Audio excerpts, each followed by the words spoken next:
Hello! Today we're going to be doing an unofficial Grapes of Wrath, except today we're drinking tea and not alcohol because it's like noon and it's not that point in the holidays yet. On the last Grapes of Wrath, I talked about my giant translucent areolas. But today we're going to be doing the Not My YouTube tag, which is created by Megan Tonjes and Gunnarolla because Team Poison. The first question is, how do you find out about new videos? I see that people have posted videos on Instagram, on Twitter, which I normally check before I actually go on YouTube, but I'm always in the YouTube sub feed box because I still watch a lot of YouTube all the time, always. What's a feature of the site you miss? I would say video replies. What's your least favorite trend on YouTube? I mean, coming out when you have a certain amount of subscribers, emojis and titles. I understand the clickbait thing and the YouTube economics that have facilitated why like clickbait titles and stuff are a thing, but I do really hate when people use things like, am I bisexual, or am I gay, or she had a penis, like just stuff like that. It's just really fucked up, doesn't need to be in your title. What's the most drastic thing you've done to get views, subs? I don't think I've done anything that drastic on this channel. On my other channel, the first channel I started in high school, however, I did crack an egg over my head. Just make a mask out of it. However, I stand by that was a comedic choice that was done for the integrity of the work. Do you have any regrets on YouTube? Content strategy, personal. In terms of strategy, I don't feel like I really have a strategy for YouTube, and I know that there are things that I could be doing to optimize my channel that I just don't do because I don't want to, and I'm lazy and it doesn't matter that much to me. Sometimes I do wish that I was doing more, and then I stop feeling that way and I move on. In terms of just surface level things, there are definitely thumbnail choices that aren't the most flattering.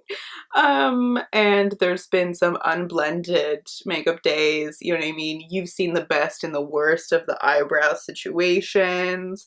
But my most genuine regret on this channel was my Black Lives Matter white guilt video. I'm glad that I made the video. However, I wish that I had done it a bit better. I wish I had framed it a bit better, but that is not a conversation that has ended on this channel by any means. But what I most regret about that video is that I wasn't prepared for the racist hate that it was going to get, because I'm fortunate enough to have this very small corner of the internet that is predicated on like a queer feminist analysis of books, and so people kind of like know what they're getting, and it's in booktube, right, which is generally a pretty good community for that stuff. And just being a white girl on the internet, I don't get the same amount of hates that women of color do, trans people of color do, or trans femmes of color do. So I just wasn't ready for it, and I wish that I could have been better in that moment. How has your channel changed since 1 year ago? Well, I actually make real thumbnails now. So there's that.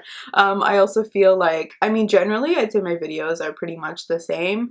And I checked because I rewatched all my old videos, which is an interesting experience when you're disassociating.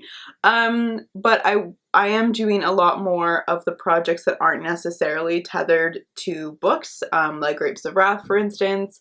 I'm almost ready to do my Harry Potter parody makeup tutorials. So talking about things that I wanted to, but I was worried would like alienate my book-driven audience, I'm doing them now and I'm loving it. What do you do to support your favorite creators? Watching their videos, liking their videos, commenting on their videos, sharing videos. Especially with YouTubers who definitely have like a bigger audience than I do and have been targeted by like anti-feminist hate groups or whatever, making sure that I'm always liking their videos to balance stuff like that out. How do you define success? In terms of YouTube, let's say, when I feel a video has been successful, is definitely based on the response that it gets. So I really, really, really appreciate comments the most as a creator, as someone who makes YouTube videos, because it makes me feel like people are genuinely engaging with what I'm saying and they want to like participate in that discussion. Are you happy? I think I feel like I've talked about my mental health on this channel a bit. And normally I do that in the semester wrap-ups that I do because I tend to track recently my mental health through like university years, where like my first one was really terrible, my second one was pretty okay, third one had moments, but in general it was pretty bad. This year has been pretty up and down, especially like having been identified with further mental illness this year, in terms of finally being identified as having Asperger's, which is something I've known since I was 16, but finally getting the actual like therapist like validation for that. So my like mental stability and well-being, whatever, is predicated on a lot of different factors. But even just comparing myself to where I was last year at this time, doing pretty good. Why do you do YouTube and how long do you think you'll keep doing it?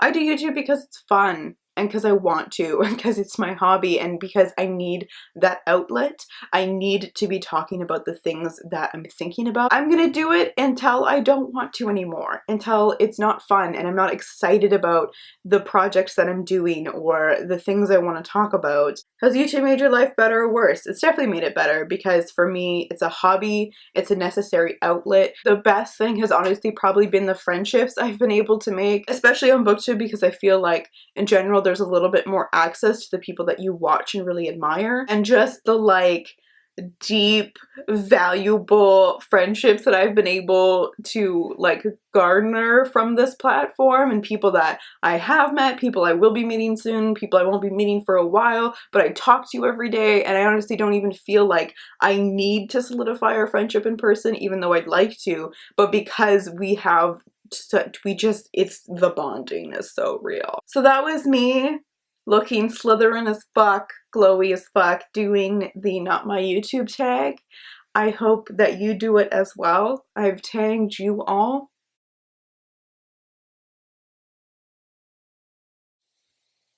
That's a good thumbnail.